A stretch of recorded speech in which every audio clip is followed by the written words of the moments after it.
Good evening, you're now with me, Razi Ahmad, for TVS Nightline. Here are the headlines for tonight. Sarawak Premier Abang Johari says partnership between Petronas and Petros will strengthen Sarawak's oil and gas industry.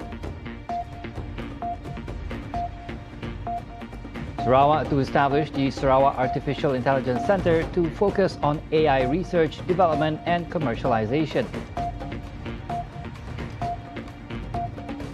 And Deputy Premier Douglas Uga Ambas urges contractors with lower class licenses to upgrade their licenses.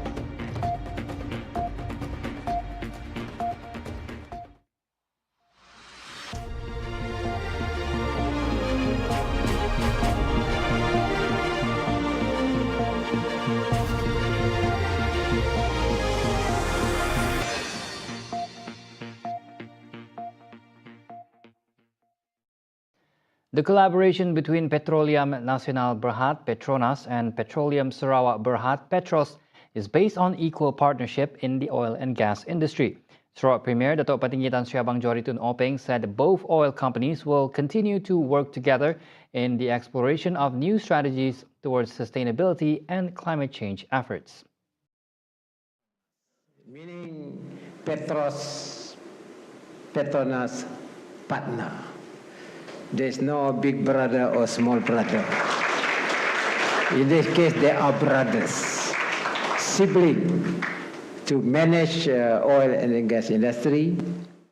Speaking at the 2024 appreciation ceremony for Sarawak vendor cooperation in the oil and gas industry on Monday, Abang Johari reiterated that Petronas played a crucial role in the oil and gas industry since the Petroleum Development Act 1974 was established. However, he stressed that Sarawak has been the main industry player since 1910 and have been working alongside Petronas to flourish the industry.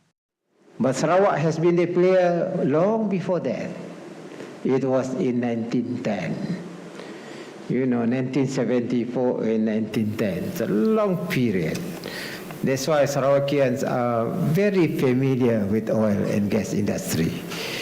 So much so, we got Sarawakian working with Petronas. At the same time, Sarawakian companies also helping Petronas through their PSC partners. In other words, Sarawak has been there since 1910, not only from 1974. And therefore, with that background and experience, we are setting up our own Petros in order to be a partner to Petros. To Petronas, meaning Petros, Petronas partner.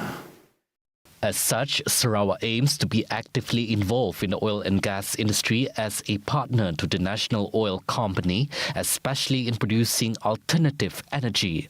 Abang Johari said Sarawak is also looking to be the main industry player in producing hydrogen through electrolysis. Sarawak is preparing to establish the Sarawak Artificial Intelligence Center, or SAIC, which aims to focus on research, development and commercialization of artificial intelligence.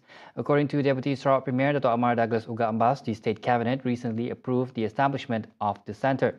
The center will play a crucial role in developing local talent in AI, thereby enhancing the region's competitiveness in attracting investment. So we have established Sarawak Artificial Intelligence Center. This is dedicated to AI research, development and commercialization. We hope this center will accelerate the development of local AI talent and attract global AI experts, thereby enhancing our digital readiness and increasing our competitiveness in attracting investment to Sarawak. He said this in his speech at the Gawan Keamatan Business Forum 2024, held in conjunction with the Dayak Chamber of Commerce and Industry, DCCI, the Gawan Keamatan Celebration Council, or the Kadazan Dusun Chamber of Commerce and Industry, KCCI, in Kuching. Uga, who is also the State Minister of Infrastructure and Port Development, affirmed that the establishment is also in line with the United Nations UN resolution on AI. At the same time, he encouraged the public to harness the potential of AI to drive innovation, improve efficiency, and create new opportunities for economic growth. As such, the Sarawak government welcomes collaboration from various sectors, namely the public sector, academia, and industry players in AI to ensure sustainable and inclusive development for Sarawak's future. Meanwhile, Uga urged the DCCI to explore and capitalize on opportunities in the port industry, as the government has decided to make the Sarawak Ports Authority the sole body responsible for regulating all 5 ports in Sarawak. He said this presents numerous opportunities in port-related businesses, including shipping, port management, monitoring, and inland facilities. Government have decided to form one port authority for Sarawak, Sarawak Port Authority. And this port authority will be the regulator of all the 5 ports in Sarawak. Add more colors to our port in Sarawak is that we're going to take over Bintulu Port Authority.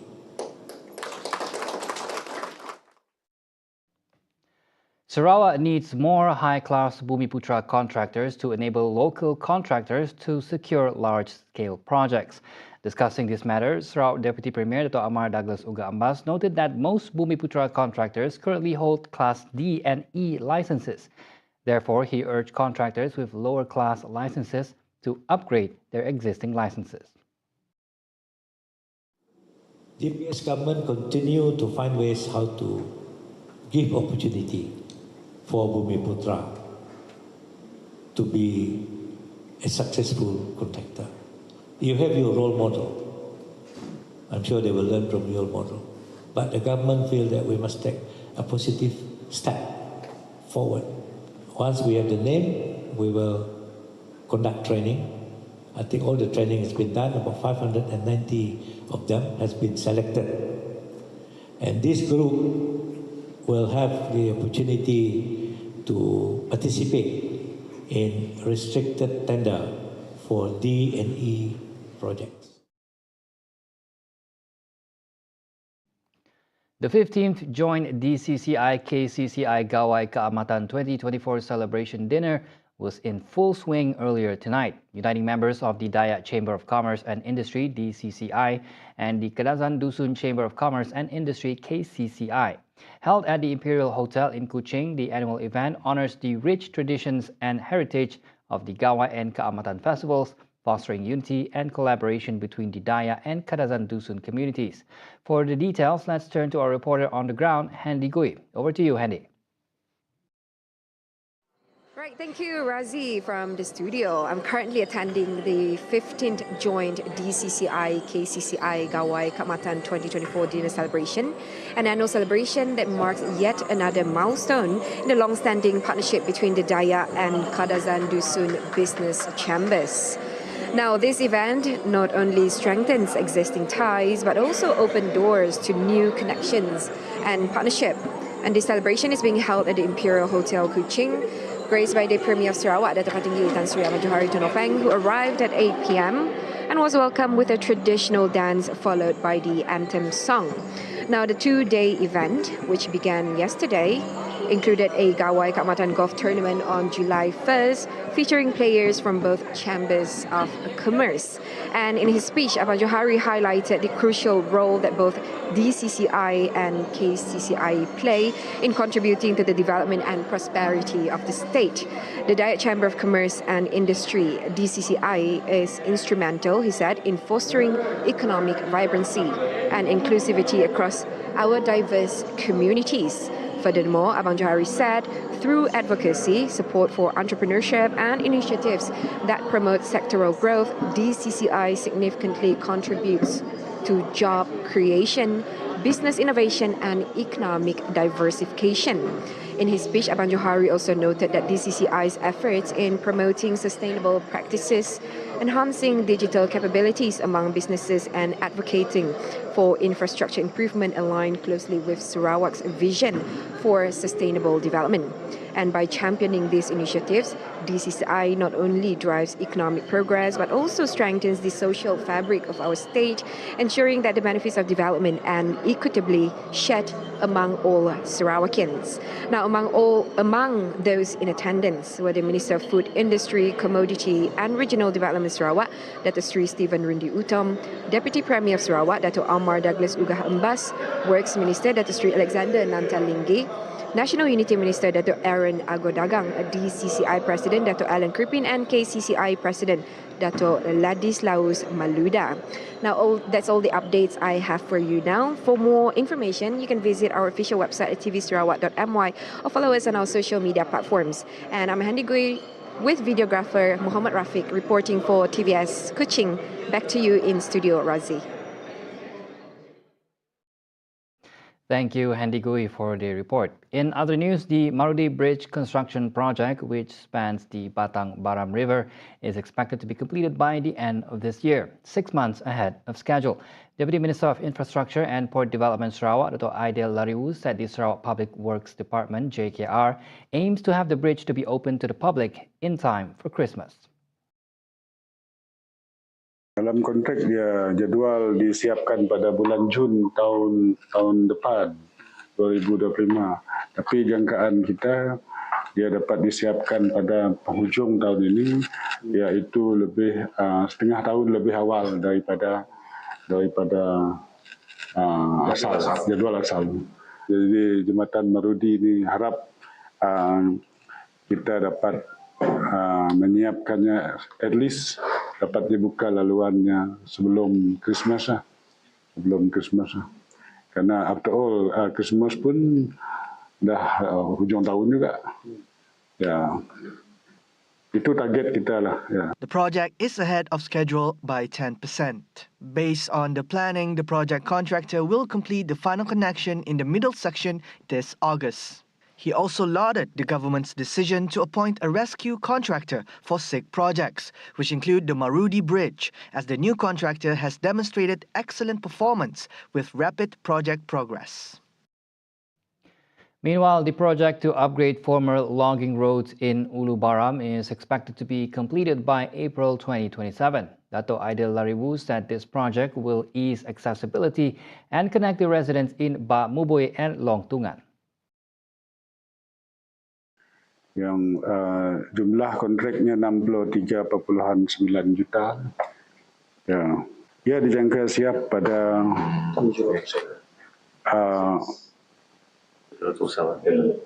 pada bulan April 2027. Ya, kontrak baru bermula tahun ini akan disiapkan pada 2027, di mana ini menghubungkan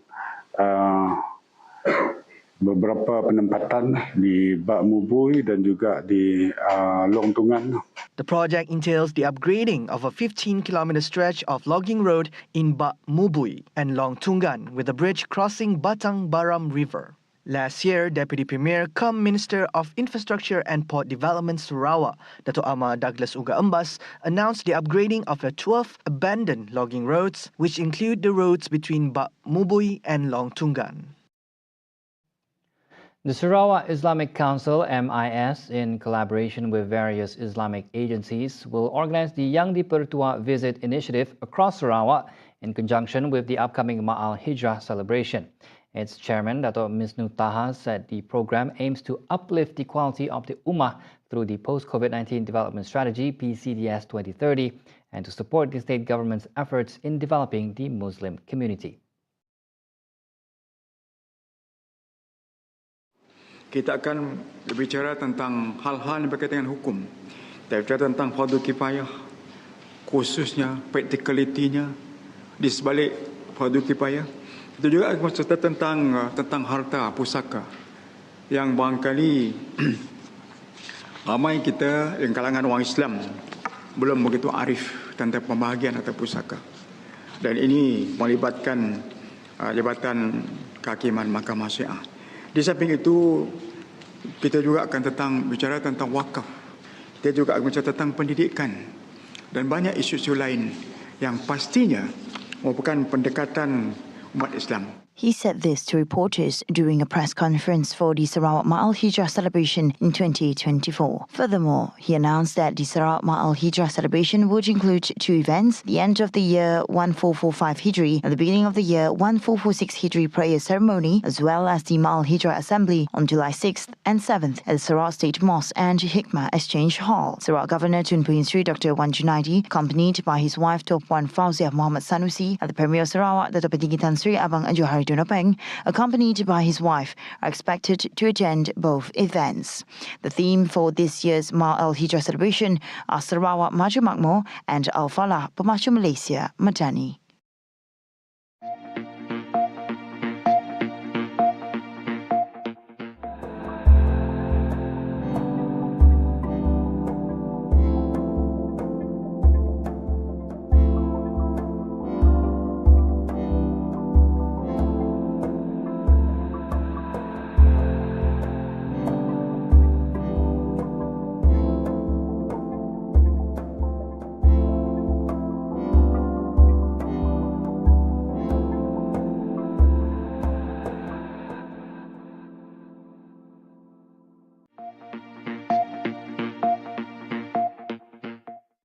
Back on TVS Nightline, Prime Minister Datuk Sri Anwar Ibrahim stressed that the Madani government remains resolute despite facing criticism for unpopular decisions such as implementing targeted diesel subsidy and taking strict measures against corruption. He said the move was crucial to strengthen the country's economic foundation as the country's revenue was wasted and subsidies were not channeled to the target groups. Anwar highlighted the necessity of targeted diesel subsidy due to long-standing issue of fuel smuggling, which diverted the subsidy meant for Malaysians to other countries. Subsidi yang tidak kepada golongan sasar. Seperti diesel kita tahu. Penyeludupan itu berleluasa. Itu sudah rahasia umum puluhan tahun. Kita bantu nelayan, tapi ada yang menggunakan untuk menjual kepada nelayan asing. Kita tahu di kios-kios petrol di sempadan itu penuh dengan pengambilan atau pembelian hasil subsidi untuk kegunaan negara lain. Apakah itu tidak merisaukan? Tentu yang merisaukan bagi yang bertanggungjawab. He said this during a gathering of Ministry of Finance staff earlier today. He stressed that all parties must be courageous and responsible in taking action. Sebab itu saya kata dalam sistem negara, apalagi sistem demokratik ini, yang memberikan ruang dan kebebasan, dia harus ada bukan saja pimpinan politik, tapi pejabat awam, pimpinan swasta, pimpinan syarikat kerajaan, termasuk agensi-agensi penting yang hadir ini untuk mengambil sikap yang lebih berani bertanggungjawab.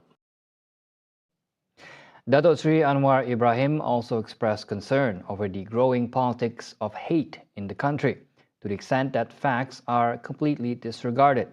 The Prime Minister said that whatever the government does will be heavily criticized and condemned. Tidak mudah, saya beritahu, tidak mudah dalam negara ini.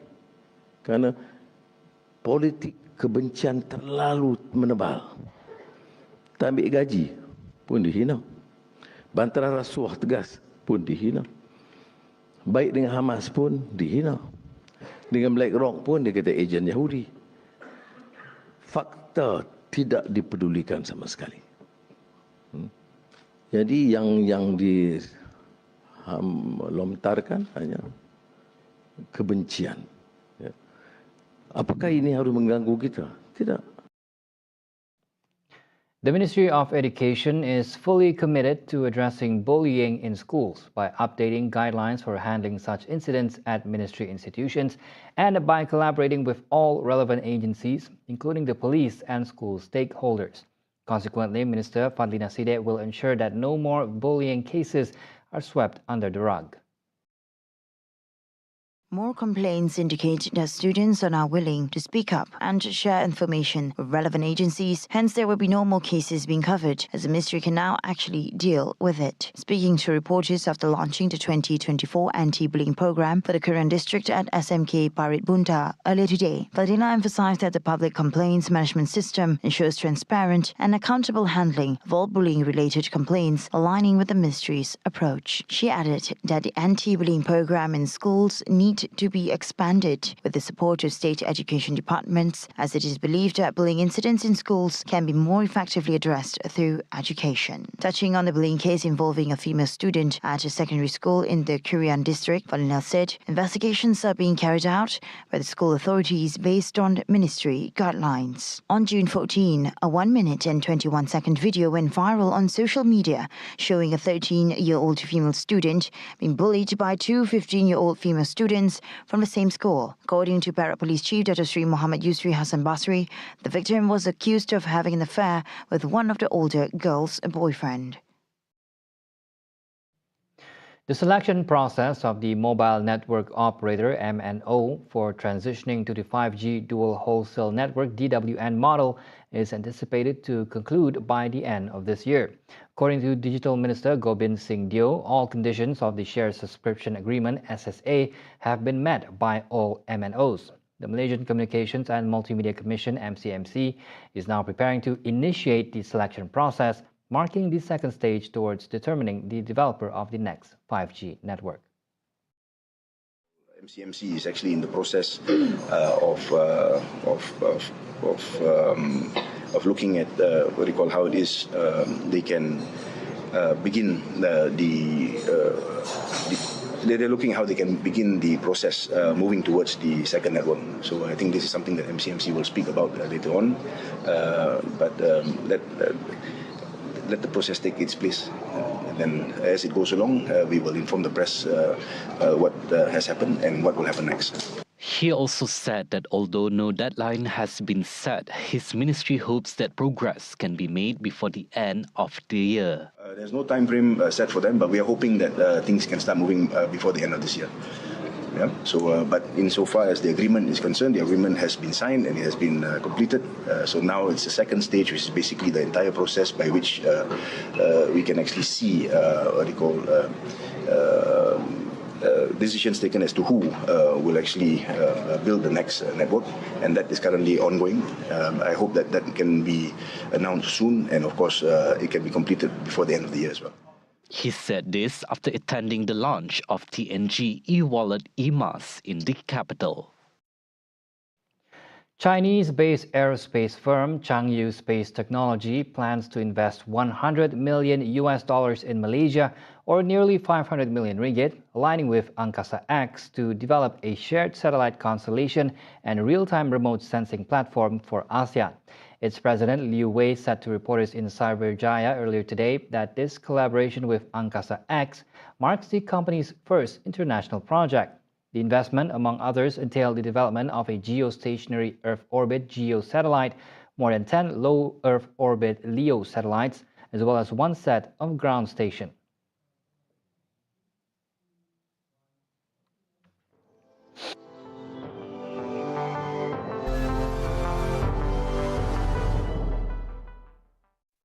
Moving on to world news, Israeli forces have once again carried out a deadly strike on southern Gaza, killing 8 people and wounding more than 30 others. This is according to a report from a hospital in the city. This strike was conducted despite the Israeli army ordering displaced Palestinians to leave areas near the besieged territories' borders with both Israel and Egypt. According to a military statement, the Israeli Air Force struck approximately 30 terror targets across Gaza over the past day. The statement added that in Shujaya, Palestinian militants were eliminated and dozens of terrorist infrastructure sites above and below ground were dismantled, including tunnel shafts. Meanwhile, in central Gaza, another set of strikes hit the Nusayrat refugee camp, where the Palestinian Red Crescent reported a child was killed. The Gazan Health Ministry reported on Tuesday that at least 25 people were killed in the past 24 hours, bringing the total death toll to 37,925 over nearly 9 months. Previously, U.S. Secretary of State Antony Blinken said that Washington have heard the Israelis talk about a significant downshift in their operations in Gaza. And it means not only recognizing, but embracing the fact that, yes, we are in an intense competition to shape what the international environment looks like over the coming decades. And for Americans, there's nothing pejorative about the word competition. It's actually at the heart of our own system, provided it's fair and provided that we approach it effectively. And this comes back to On Monday, Israeli authorities released Mohammed Abu Salmiya, the director of Al-Shifa Hospital, Gaza's largest medical complex, along with dozens of other detainees who returned to Gaza for treatment. After his release, Abu Salmiya revealed that he had endured severe torture during his detention. He also said several inmates died in interrogation centers and were deprived of food and medicine. Jose Raul Mulino was sworn in on Monday as Panama's new president, with the right-leaning leader pledging to make his Central American country no longer a transit point for U.S.-bound undocumented migrants. The 65-year-old Mulino was elected in May after a campaign in which he vowed to close the dangerous migration route through the Darien jungle between Colombia and Panama. More than 500,000 undocumented migrants passed through the so-called Darien Gap last year, subject to abuses criticized by rights groups. On Monday, after taking the oath of office, he said Panama cannot continue to finance the economic cost of illegal migration. Panama will no longer be a transit country for illegal immigrants. Comprendo que hay razones profundas en la migración, pero cada país debe resolver sus problemas. He has previously promised to deport migrants bound for the United States who enter Panama illegally. Following the ceremony, he signed an agreement with President Joe Biden's top border official, Alejandro Mayorkas, that pledges U.S. funding for repatriating undocumented migrants from Panama. Dozens of passengers were injured on Monday when an Air Europa flight from Madrid to Montevideo hit strong turbulence, prompting an emergency landing in Brazil. According to the airline and government officials, the plane, a Boeing 787-9 Dreamliner with 325 people on board, was diverted in the early morning hours to the airport of Natal in northeast Brazil, where more than a dozen ambulances waited. 40 passengers were taken to hospitals and clinics in Natal for treatment of abrasions and minor traumas. 11 remained hospitalized at the Monsenhor Wilfredo Gergel Hospital by Monday afternoon. Among the injured were nationals of Spain, Argentina, Uruguay, Israel, Bolivia and Germany. Air Europa earlier said 7 passengers had been treated for various injuries, while an undisclosed number received medical attention for bruises. It added a plane was being sent from Madrid to collect its passengers, while the stricken Boeing is examined for damage in Natal. See the world closer with TVS as we bring you the latest news updates both locally and internationally. For more headlines anytime, anywhere, just head on to our official website at tvsarawak.my or follow us on our social media platforms at TV Sarawak. And those were the updates on TVS Nightline. I'm Razi Ahmad. Thank you for watching and have a good night.